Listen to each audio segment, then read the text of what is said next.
নমস্কার বন্ধুরা, চলে এসেছি নতুন আরেকটি ভিডিও নিয়ে। আশা করি তোমরা সকলে ভালো আছো।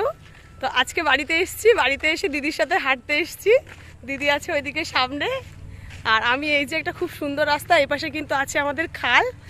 তো খালটা পরে, খালের ব্রিজটা দেখাচ্ছি তোমাদেরকে। আপাতত এখন হাঁটতে বেরিয়েছি, যতটা পারছি আগে হেঁটে নিই, আর গ্রামের প্রাকৃতিক সৌন্দর্যটাও তোমাদেরকে দেখাবো। চলো।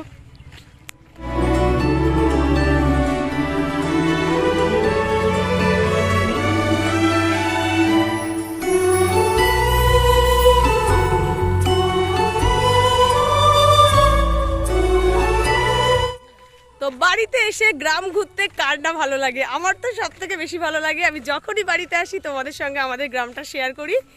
শোন না, এই পাথরগুলো নিয়ে গিয়ে তো আমাদের রাস্তা দিলেই হয়ে যায়।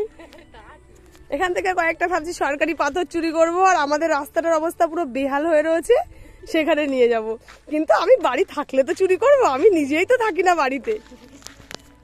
তো যাই হোক, চলো দেখি সামনে আর কি কি আছে। তো আমাদের মতো গ্রামেও যে একটা বজ্র পদার্থ ক্লিন করার জন্য একটা এরকম সুন্দর জায়গা করেছে, শুনে খুব খুশি হয়েছি। বহুদিন বাদে এসেছি তো, জানতামই না যে এখানে এরকম বজ্র পদার্থগুলোকে এখানে ফেলে কি করা হয়। তো এই যে আমার পিছন দিকটা তোমরা দেখতেই পাচ্ছ, এখানে কত বজ্র পদার্থ ফেলা আছে। এগুলো এখানে বাছাই করে যেগুলো প্রয়োজন সেগুলোকে আবার ব্যবহার করে, আর যেগুলো প্রয়োজন না সেগুলো ফেলে দেয়। তো চলো আবার সামনের দিকে যাই।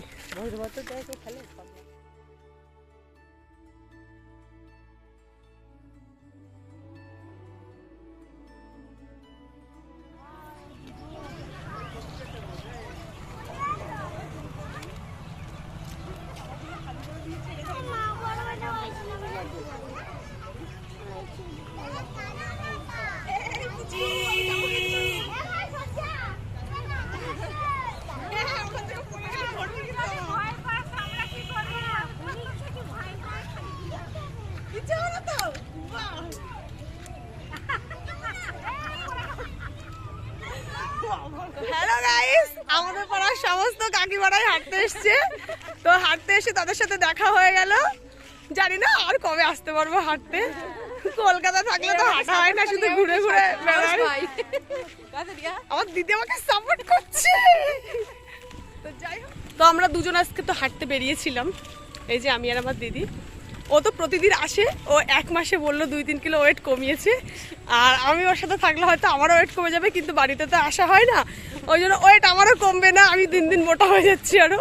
তো যাই হোক, যতটা হাঁটতে এসেছিলাম সব কমপ্লিট হয়ে গেছে, এখন আমরা বাড়ির পথে রওনা হচ্ছি। আজকের মতো ভিডিওটি এখানে শেষ করলাম।